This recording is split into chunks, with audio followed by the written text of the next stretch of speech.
The king's voice was choked with anger. "You're a worse pirate than Salador San." Theon Greyjoy opened his eyes. His shoulders were on fire and he could not move his hands. For half a heartbeat, he feared he was back in his old cell under the Dread Fort, that the jumble of memories inside his head was no more than the residue of some fever dream. I was asleep, he realized. That, or passed out from the pain.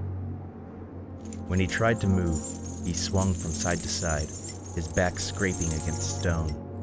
He was banging from a wall inside a tower, his wrists chained to a pair of rusted iron rings. The air reeked of burning peat. The floor was hard-packed dirt. Wooden steps spiraled up inside the walls to the roof. He saw no windows. The tower was dank, dark, and comfortless. Its only furnishings, a high-backed chair and a scarred table resting on 3 trestles. No privy was in evidence, though he saw a chamber pot in one abandoned alcove. The only light came from the candles on the table. His feet dangled 6 feet off the floor. "My brother's debts," the king was muttering. "Joffrey's too, though that base-born abomination was no kin to me." Theon twisted in his chains. He knew that voice. Stannis. Theon Greyjoy chortled. A stab of pain went up his arms, from his shoulders to his wrists. All he had done, all he had suffered, Moat Cailin and Barrowton and Winterfell, Abel and his washerwomen, Crowfoot and his umbers, the trek through the snows, all of it had only served to exchange one tormentor for another. Your Grace, a second voice said softly. Pardon, but your ink has frozen. The Bravosi, Theon knew. What was his name? Tycho something. Perhaps a bit of heat. "I know a quicker way." Stannis drew his dagger. For an instant, Theon thought that he meant to stab the banker. You will never get a drop of blood from that one, my lord, he might have told him. The king laid the blade of the knife against the ball of his left thumb and slashed. "There, I will sign in mine own blood. That ought to make your masters happy." If it please your grace, it will please the Iron Bank. Stannis dipped a quill in the blood welling from his thumb and scratched his name across the piece of parchment. "You will depart today. Lord Bolton may be on us soon. I will not have you caught up in the fighting." That would be my preference as well. The Bravosi slipped the roll of parchment inside a wooden tube. I hope to have the honor of calling your grace again when you are seated on your iron throne. Your hope is to have your gold, you mean? Save your pleasantries. It is coin I need from Braavos, not empty courtesy. Tell the guard outside I have need of Justin Massey. It would be my pleasure. The Iron Bank is always glad to be of service. The banker bowed. As he left, another entered, a knight. The king's knights had been coming and going all night, Theon recalled dimly. This one seemed to be the king's familiar. Lean, dark-haired, hard-eyed, his face marred by pockmarks and old scars. He wore a faded surcoat embroidered with 3 moths. Sire, he announced, the maester is without, and Lord Arnulf sends word that he would be most pleased to break his fast with you. The son as well? And the grandsons. Lord Wolf seeks audience as well. He wants... I know what he wants. The king indicated Theon. Him. Wool wants him dead. Flint, Nori, all of them will want him dead. For the boys he slew, vengeance for their precious Ned. Will you oblige them? Just now the Turncloak is more use to me alive. He has knowledge we may need. Bring in this maester. The king plucked a parchment off the table and squinted over it. A letter, Theon knew. Its broken seal was black wax, hard and shiny. I know what that says, he thought, giggling. Stannis looked up. The Turncloak stirs. Theon. My name is Theon. He had to remember his name. I know your name. I know what you did. I saved her. The outer wall of Winterfell was 80 feet high, but beneath the spot where he had jumped, the snows had piled up to a depth of more than 40. A cold, white pillow. The girl had taken the worst of it. Jane. Her name is Jane, but she will never tell them. Theon had landed on top of her and broken some of her ribs. I saved the girl, he said. We flew. Stannis snorted. You fell. Umber saved her. If Morse Crowfoot and his men had not been outside the castle, Bolton would have had the both of you back in moments. Crowfoot, Theon remembered. An old man, huge and powerful, with a ruddy face and a shaggy white beard. He had been seated on a garron, clad in the pelt of a gigantic snow bear, its head his hood. Under it he wore a stained white leather eye patch that reminded Theon of his uncle Euron. He wanted to rip it off Umber's face, to make certain that underneath was only an empty eye socket, not a black eye shining with malice. Instead, he had whimpered through his broken teeth and said, I am... A turncloak and a kinslayer, Crowfoot had finished. You will hold that lying tongue or lose it. But Umber had looked at the girl closely, squinting down with his one good eye. You are the younger daughter? And Jane had nodded. Arya. My name is Arya. Arya of Winterfell, aye. When last I was inside those walls, your cook served us a steak and kidney pie, made with ale, I think. Best I ever tasted. What was his name, that cook? Gage, Jane said at once. He was a good cook. He would make lemon cakes for Sansa whenever we had lemons. Crowfoot had fingered his beard. Dead now, I suppose. That smith of yours as well, a man who knew his steel. What was his name? Jane had hesitated. Micken, Theon thought. His name was Micken. The castle blacksmith had never made any lemon cakes for Sansa, which had made him far less important than the castle cook in the sweet little world she had shared with her friend Jane Poole. Remember, damn you! Your father was the steward. He had charge of the whole household. The smith's name was Micken. Micken!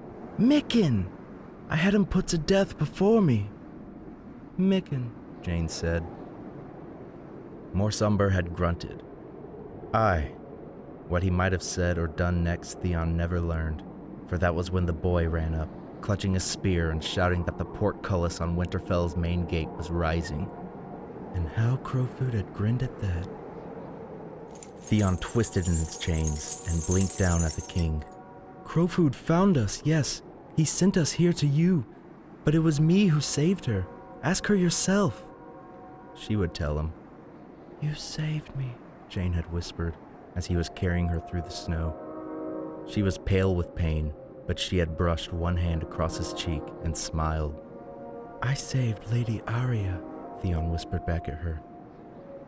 And then all at once, Morse Umber's spears were all around them. Is this my thanks? He asked Stannis, kicking feebly against the wall. His shoulders were in agony. His own weight was tearing them from their sockets. How long had he been hanging here? Was it still night outside? The tower was windowless. He had no way to know. Unchain me and I will serve you. As you served Roose Bolton and Robb Stark? Stannis snorted. I think not. We have a warmer end in mind for you, Turncloak. But not until we're done with you. He means to kill me. The thought was queerly comforting. Death did not frighten Theon Greyjoy. Death would mean an end to pain. Be done with me then, he urged the king. Take my head off and stick it on a spear. I slew Lord Eddard's sons. I ought to die, but do it quick. He is coming. Who is coming? Bolton? Lord Ramsay, Theon hissed. The son, not the father. You must not let him take me. Roose. Roose is safe within the walls of Winterfell with his fat new wife. Ramsay is coming. Ramsay Snow, you mean? The bastard. Never call him that. Spittle sprayed from Theon's lips. Ramsay Bolton, not Ramsay Snow. Never Snow, never. You have to remember his name or he will hurt you. He is welcome to try, whatever name he goes by. The door opened with a gust of cold black wind and a swirl of snow. The Knight of the Moths had returned with the maester the king had sent for, his gray robes concealed beneath a heavy bearskin pelt. Behind them came two other knights, each carrying a raven in a cage. One was the man who'd been with Aisha when the banker delivered him to her, a burly man with a winged pig on his surcoat. The other was taller, broad-shouldered, and brawny. The big man's breastplate was silvered steel inlaid with yellow. Though scratched and dinted, it still shone in the candlelight. The cloak that he wore over it was fastened with a burning heart. "Maester Tybalt," announced the Knight of the Moths. The maester sank to his knees. He was red-haired and round-shouldered, with close-set eyes that kept flicking towards Theon hanging on the wall. "Your Grace, how may I be of service?" Stannis did not reply at once. He studied the man before him, his brow furrowed. "Get up." The maester rose. "You are maester at the Dreadfort. How is it you are here with us?" "Lord Arnulf brought me to tend to his wounded." "To his wounded or his ravens?" "Both, Your Grace." "Both." Stannis snapped the word out. "A maester's raven flies to one place and one place only. Is that correct?" The maester mopped sweat from his brow with his sleeve. "Not entirely, Your Grace. Most, yes. Some few can be taught to fly between two castles. Such birds are greatly prized, and once in a very great while we find a raven who can learn the names of 3 or 4 or 5 castles, and fly to each upon command. Birds as clever as that come along only once in 100 years. Stannis gestured at the black birds in the cages. "These two are not so clever, I presume." "No, Your Grace. Would that it were so." "Tell me then, where are these two trained to fly?" Maester Tybalt did not answer. Theon Greyjoy kicked his feet feebly and laughed under his breath. "Caught." "Answer me. If we were to lose these birds, would they return to the Dreadfort?" The king leaned forward.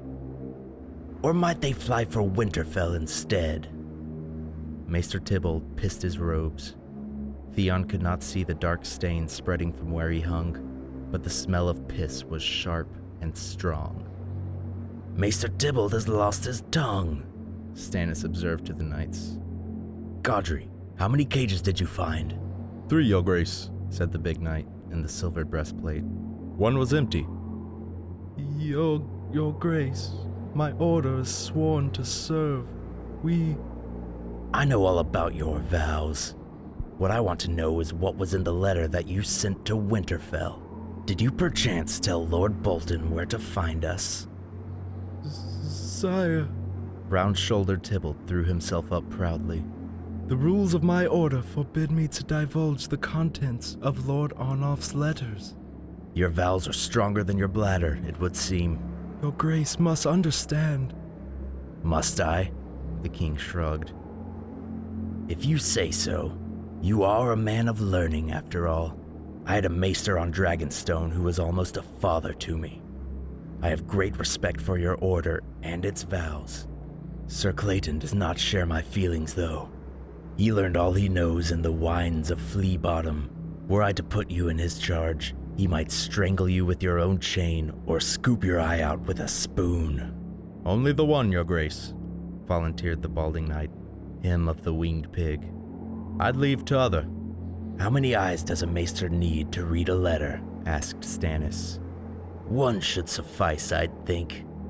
I would not wish to leave you unable to fulfill your duties to your lord.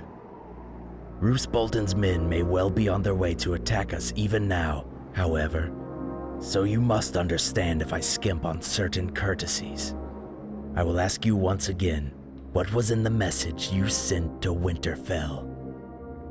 The maester quivered. "A map, Your Grace." The king leaned back in his chair. "Get him out of here," he commanded. "Leave the ravens." A vein was throbbing in his neck.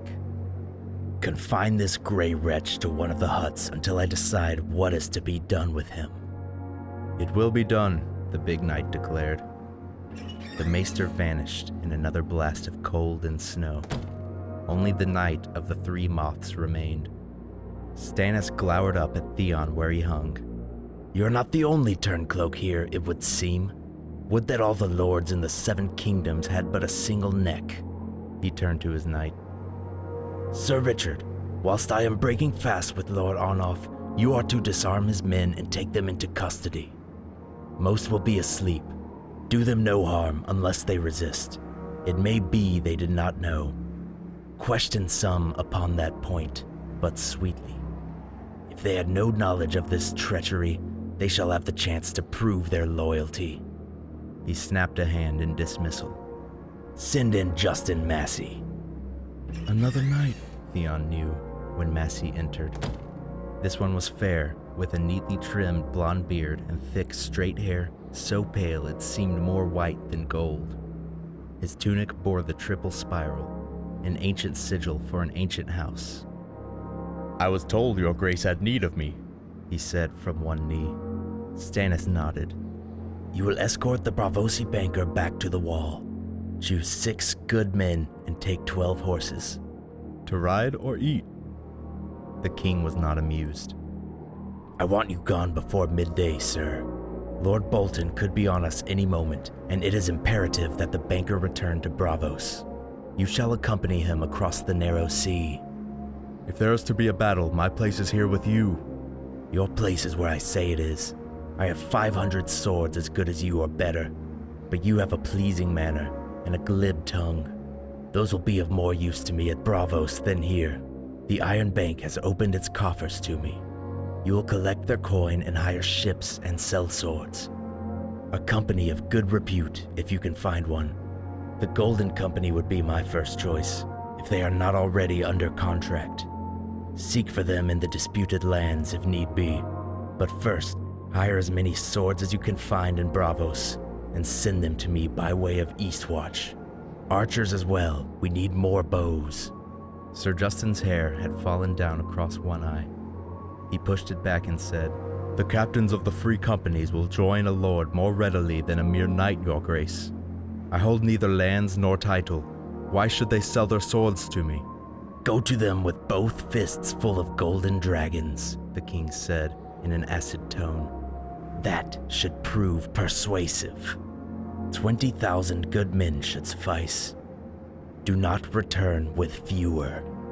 Sire, might I speak freely? So long as you speak quickly. Your grace should go to Braavos with the banker. Is that your counsel, that I should flee? The king's face darkened. That was your counsel on the Blackwater as well, as I recall. When the battle turned against us, I let you and Horp chivvy me back to Dragonstone like a whipped cur. The day was lost, your grace. Aye, that was what you said. The day is lost, sire. Fall back now that you may fight again. And now you would have me scamper off across the narrow sea. To raise an army, aye, as Bittersteel did after the Battle of the Redgrass Field, where Daemon Blackfire fell. Do not prate at me of history, sir. Daemon Blackfire was a rebel and usurper, Bittersteel a bastard. When he fled, he swore he would return to place a son of Daemon's upon the Iron Throne. He never did. Words are wind, and the wind that blows exiles across the narrow sea seldom blows them back. That boy Viserys Targaryen spoke of return as well. He slipped through my fingers at Dragonstone, only to spend his life wheedling after sellswords. Beggar King, they called him in the free cities. Well, I do not beg, nor will I flee again. I am Robert's heir, the rightful king of Westeros. My place is with my men. Yours is in Braavos. Go with the banker and do as I have bid. As you command, Sir Justin said. It may be that we shall lose this battle, the king said grimly. In Braavos you may hear that I am dead. It may even be true. You shall find my sellswords nonetheless. The knight hesitated. Your Grace, if you are dead, You will avenge my death and seat my daughter on the Iron Throne, or die in the attempt. Sir Justin put one hand on his sword hilt. On my honor as a knight, you have my word. Oh, and take the Stark girl with you. Deliver her to Lord Commander Snow on your way to Eastwatch. Stannis tapped the parchment that lay before him. A true king pays his debts. Pay it, aye, thought Theon. Pay it with false coin. Jon Snow would see through the imposture at once. Lord Stark's sullen bastard boy had known Jane Poole, and he had always been fond of his little half-sister Arya. The Black Brothers will accompany you as far as Castle Black, the king went on. The Iron Men are to remain here, supposedly, to fight for us. Another gift from Tycho Nestoris. Just as well. They would only slow you down. Iron Men were made for ships, not horses. Lady Arya should have a female companion as well. Take Alysanne Mormont. Sir Justin pushed back his hair again. And Lady Aisha? The king considered that a moment. No. One day your grace will need to take the Iron Islands. That will go much easier with Balon Greyjoy's daughter as a cat's paw, with one of your own leal men as her lord husband. You? The king scowled. The woman is wed, Justin. A proxy marriage, never consummated, easily set aside. The groom is old besides, like to die soon. From a sword through his belly if you have your way, Sir Worm. Theon knew how these knights thought. Stannis pressed his lips together. Serve me well in this matter of the sellswords, and you may have what you desire. Until such time, the woman must needs remain my captive. Sir Justin bowed his head. I understand. That only seemed to irritate the king. Your understanding is not required, only your obedience. Be on your way, sir. This time, when the knight took his leave, the world beyond the door seemed more white than black. Stannis Baratheon paced the floor. The tower was a small one, dank and cramped. A few steps brought the king around to Theon. How many men does Bolton have at Winterfell? 5,000. 6 more. He gave the king a ghastly grin, all shattered teeth and splinters. More than you. How many of those is he like to send against us? No more than half. That was a guess, admittedly, but it felt right to him. Roose Bolton was not a man to blunder blindly out into the snow, map or no. He would hold his main strength in reserve, keep his best men with him, trust in Winterfell's massive double wall. The castle was too crowded. Men were at each other's throats, the Manderleys and Freys especially. It's them his lordship sent after you, the ones that he's well rid of. Wyman Manderley. The king's mouth twisted in contempt. Lord too fat to sit a horse. Too fat to come with me, yet he comes to Winterfell. Too fat to bend the knee and swear me his sword, yet now he wields that sword for Bolton. I sent my onion lord to treat with him. Lord Too Fat butchered him and mounted his head and hands on the walls of White Harbor for the Freys to gloat over. And the Freys, has the Red Wedding been forgotten? The North remembers. The Red Wedding, Lady Hornwood's fingers, the sack of Winterfell, Deepwood Motte and Torrens Square, they remember all of it. Bran and Rickon, they were only miller's boys. Frey and Manderley will never combine their strengths. They will come for you, but separately. Lord Ramsay will not be far behind them. He wants his bride back. He wants his reek. Theon's laugh was half a titter, half a whimper. Lord Ramsay is the one your grace should fear. Stannis bristled at that. I defeated your Uncle Victarion and his Iron Fleet off Fair Isle the first time your father crowned himself. I held Storm's End against the power of the Reach for a year and took Dragonstone from the Targaryens. I smashed Mance Rayder at the wall, though he had 20 times my numbers. Tell me, Turncloak, what battles has the bastard of Bolton ever won that I should fear him. You must not call him that. A wave of pain washed over Theon Greyjoy.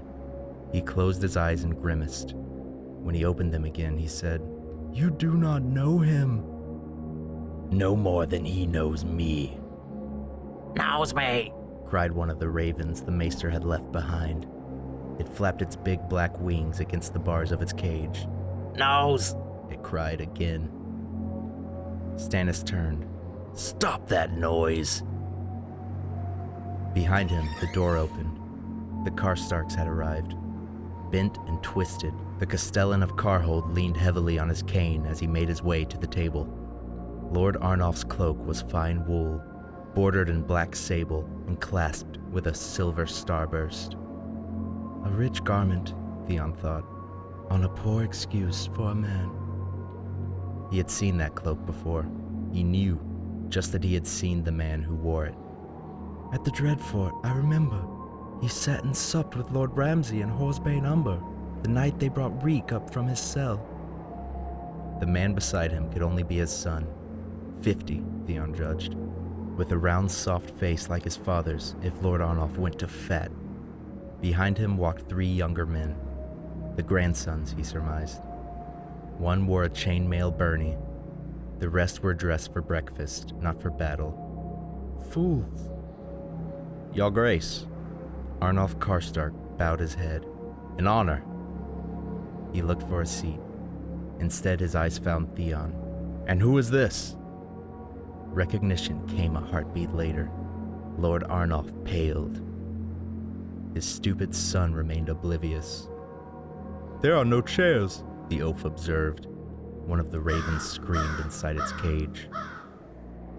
Only mine. King Stannis sat in it. It is no iron throne, but here and now it suits. A dozen men had filed through the tower door, led by the Knight of the Moths and the big man in the silvered breastplate. You are dead men. Understand that. The king went on. Only the manner of your dying remains to be determined. You would be well advised not to waste time with denials. Confess, and you shall have the same swift end that the young wolf gave Lord Rickard. Lie, and you will burn. Choose. I choose this. One of the grandsons seized his sword hilt and made to draw it. That proved to be a poor choice. The grandson's blade had not even cleared his scabbard before 2 of the king's knights were on him. It ended with his forearm flopping in the dirt and blood spurting from his stump, and one of his brothers stumbling for the stairs, clutching a belly wound. He staggered up 6 steps before he fell and came crashing back down to the floor. Neither Arnulf Karstark nor his son had moved. Take them away, the king commanded. The sight of them sours my stomach. Within moments, the 5 men had been bound and removed. The one who had lost his sword arm had fainted from loss of blood, but his brother with the belly wound screamed loud enough for both of them. That is how I deal with betrayal turned cloak, Stannis informed Theon. My name is Theon. As you will.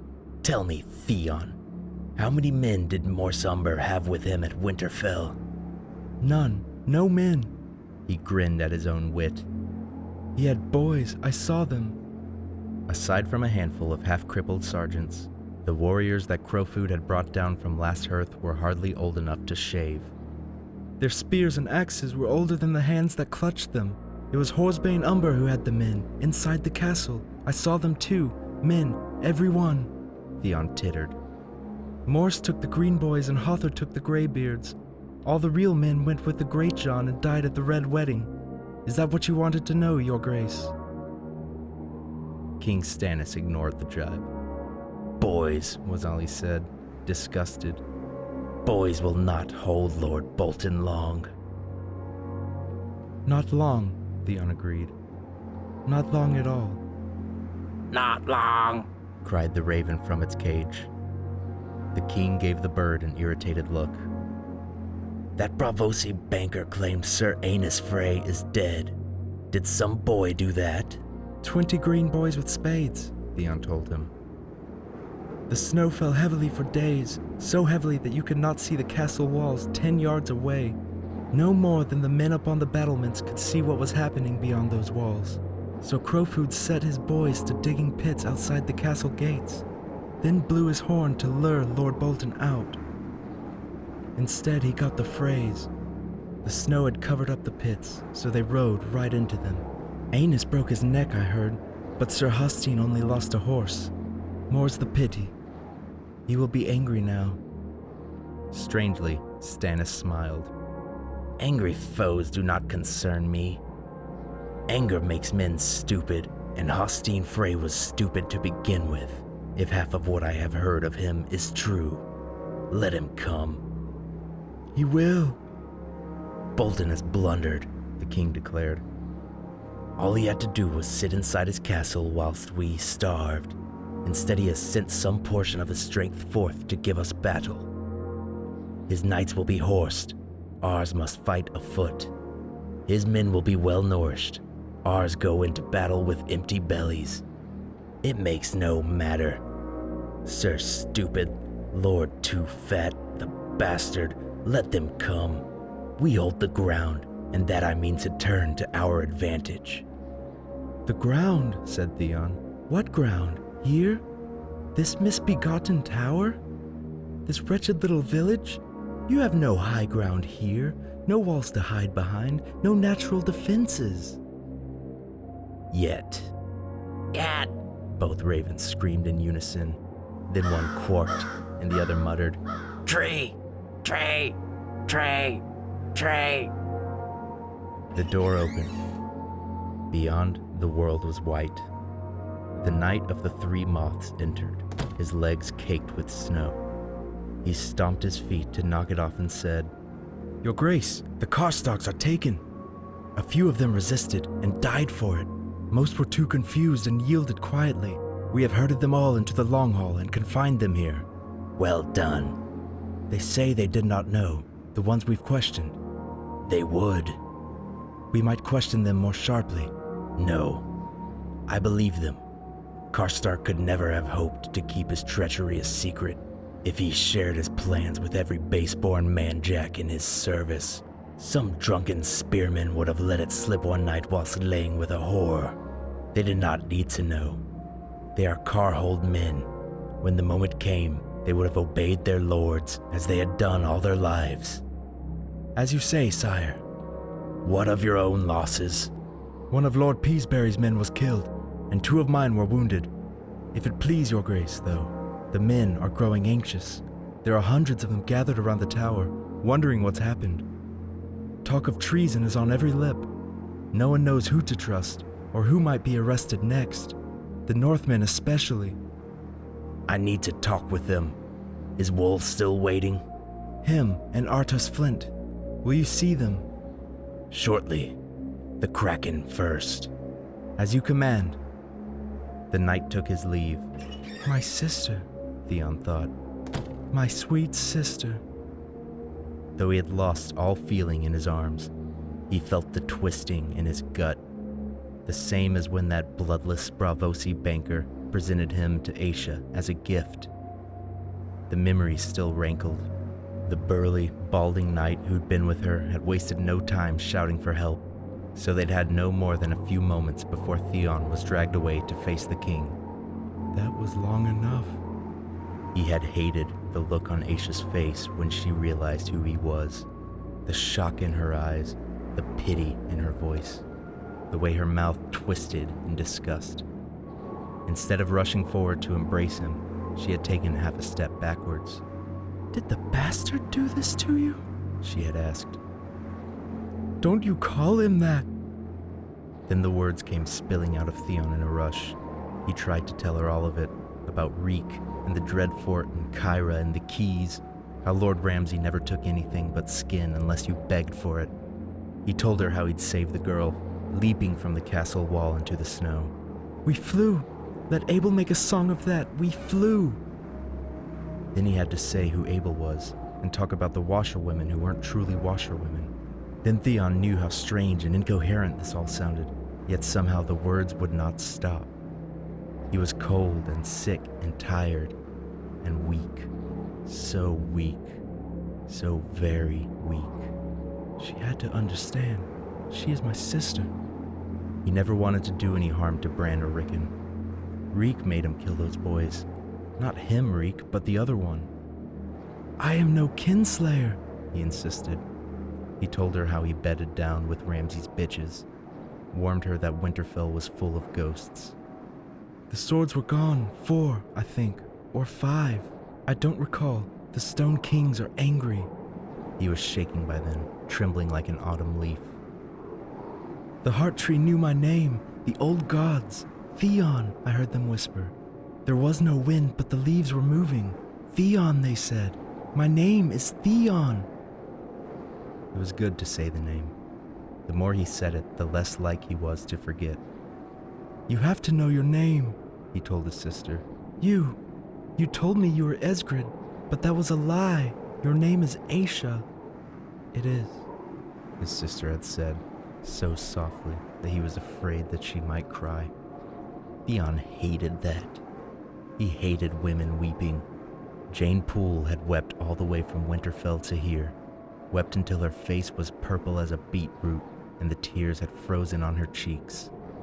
And all because he told her that she must be Arya, or else the wolves might send them back. They trained you in a brothel, he reminded her, whispering in her ear so the others would not hear. Jane is the next thing to a whore. You must go on being Arya. He meant no hurt to her. It was for her own good and his. She has to remember her name. When the tip of her nose turned black from frostbite, and the one of the riders from the Night's Watch told her she might lose a piece of it, Jane had wept over that as well. No one will care what Arya looks like so long as she is the heir to Winterfell, he assured her. 100 men will want to marry her, 1,000. The memory left Theon writhing in his chains. Let me down, he pleaded. Just for a little while, then you can hang me up again. Stannis Baratheon looked up at him, but did not answer. Tree! A raven cried. Tree! Tree! Tree! The other bird said, Theon! Clear as day, as Aisha came striding through the door. Carl the maid was with her, and Christopher Botley. Theon had known Botley since they were boys together back on Pike. Why has she brought her pets? Does she mean to cut me free? They would end the same way as the Karstarks if she tried. The king was displeased by their presence as well. Your guards may wait without. If I meant harm to you, 2 men would not dissuade me. The Ironborn bowed and retreated. Aisha took a knee. Your Grace, must my brother be chained like that? It seems like a poor reward for bringing you the Stark girl. The king's mouth twitched. You have a bold tongue, my lady, not unlike your turncloak brother. Thank you, Your Grace. It was not a compliment. Stannis gave Theon a long look. The village lacks a dungeon, and I have more prisoners than I anticipated when we halted here. He waved Aisha to her feet. You may rise. She stood. The Braavosi ransomed 7 of my men from Lady Glover. I would gladly pay a ransom for my brother. There is not enough gold on all your Iron Islands. Your brother's hands are soaked with blood. Faring is urging me to give him to R'hllor. Clayton Suggs as well, I do not doubt. Him, Corlys Penny, all the rest. Even Sir Richard here, who only loves the Lord of Light when it suits his purposes. The Red God's choir only knows a single song. So long as the song is pleasing in God's ears, let them sing. Lord Bolton's men will be here sooner than we would wish. Only Morse Umber stands between us, and your brother tells me his levies are made up entirely of green boys. Men like to know their God is with them when they go to battle. Not all your men worship the same God. I am aware of this. I'm not the fool my brother was. Theon is my mother's last surviving son.